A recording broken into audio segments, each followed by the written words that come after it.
we need to calculate the rate at which the cyclist moves, and the rate at which he travels is m meters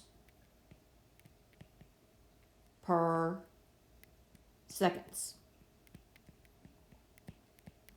And we need to multiply that by the number of minutes, because it says how many meters does a cyclist travel in X minutes. So let's switch.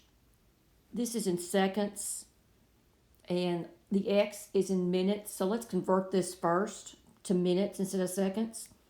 And there are 60 seconds in 1 minute.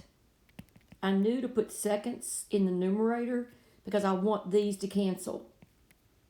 So now the rate is 60 m over s. And we want to, that's per 1 minute.